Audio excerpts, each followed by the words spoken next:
How are you? I am Madhu. I am fine. Hope you will be also good. Hello children, how are you? आज मैं कक्षा 6 के लिए हिंदी व्याकरण पढ़ाऊंगी, जिसका टॉपिक है भाषा, लिपि और व्याकरण। चलिए मैं आप लोगों को तीनों चीज़ों के बारे में विस्तार रूप से बताती हूँ और आप लोग ध्यान से इसे सुनिए और अपने नोटबुक में नोट कीजिए। जब हम अपने विचारों को बोलकर या लिखकर प्रकट करते हैं तो उसे हम भाषा कहते हैं। जैसे मन के भाव बोलकर या लिखकर प्रकट करने का साधन भाषा होता है। भाषा दो प्रकार के होते हैं, लिखित, मौखिक और लिखित।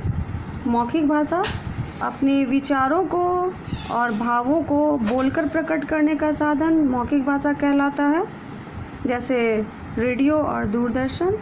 लिखित भाषा जब हम अपने विचारों को लिखकर प्रकट करते हैं तो उसे हम लिखित भाषा कहते हैं। लिखित भाषा के लिए हमें सीखने की आवश्यकता पड़ती है। लिपि के बारे में जानेंगे। लिखने के लिए हम जिन चिन्हों का उपयोग करते हैं उसे हम लिपि कहते हैं। अलग अलग भाषाओं को लिखने के लिए हमें अलग अलग चिन्हों का उपयोग करना पड़ता है, उसे ही हम लिपि कहते हैं। अलग अलग भाषाओं में जैसे हिंदी देवनागरी लिपि में लिखी जाती है, उर्दू फारसी लिपि में, अंग्रेज़ी रोमन लिपि में और पंजाबी गुरुमुखी भाषा में लिखी जाती है। इस तरह से हम भाषाओं का प्रयोग करते हैं। अब है व्याकरण। व्याकरण को हम शुद्ध लिखना, बोलना, पढ़ना और सीखना ही व्याकरण कहलाता है। व्याकरण के द्वारा हमें भाषा के नियमों की जानकारी भी प्राप्त होती है, इसलिए इसे नियमों की जानकारी देने वाला शास्त्र भी कहलाता है। व्याकरण के द्वारा हमें अनेक नियमों का पता चलता है।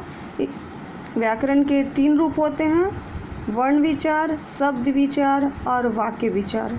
बच्चों, अब आपको भाषा के किसे कहते हैं, कितने प्रकार के होते हैं और उनका उपयोग हम कैसे करते हैं, लिपि के लिए किन चिन्हों का उपयोग किया जाता है, व्याकरण किसे कहते हैं, कितने प्रकार के होते हैं, ये सारी जानकारियों को आप अपनी उत्तर पुस्तिका में सुंदर अक्षरों में लिखकर याद करें। और अगले नेक्स्ट चैप्टर में हम आपको वर्ण विचार, शब्द विचार और वाक्य विचार के बारे में विस्तृत रूप से बताएंगे। अगर आपको कोई प्रॉब्लम क्रिएट हो रही है तो आप मुझे मेरे मोबाइल नंबर 9931861175 पर कॉल कर पूछने का कष्ट करेंगे। Thank you.